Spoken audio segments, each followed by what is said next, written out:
Bonjour tout le monde, aujourd'hui je vous présente le cours des vecteurs de l'espace. Ce cours est destiné pour les premières années baccalauréat sciences expérimentales. Donc je commence d'abord le cours pour voir l'objectif de ce cours. Donc ce cours a pour objectif de reconnaître l'égalité de deux vecteurs dans l'espace, relier une somme de deux vecteurs dans l'espace par un parallélogramme. Après, reconnaître et utiliser la somme de deux vecteurs dans l'espace, utiliser la relation de Chasles, reconnaître la multiplication d'un vecteur par un scalaire.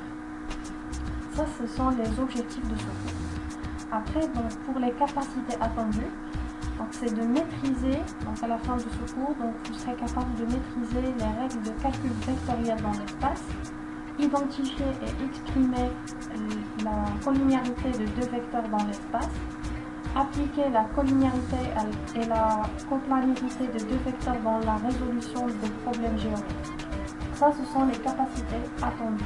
C'est-à-dire, à la fin de ce cours, vous serez capable de ces capacités. Je passe maintenant au contenu du cours. On va voir dans un premier temps l'égalité de deux vecteurs. Après, on va voir la somme de deux vecteurs.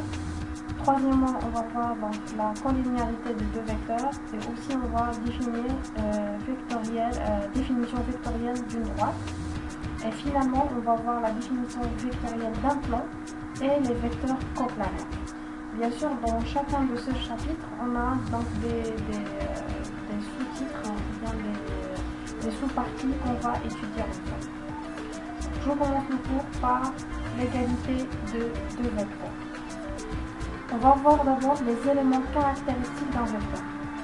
Les éléments caractéristiques d'un vecteur, comme vous savez, comme dans le plan, le vecteur est caractérisé par sa direction, c'est celle de la droite. Regardez ici, la direction c'est la droite AB, le sens c'est-à-dire de A vers B, et la norme AB c'est la longueur du segment AB.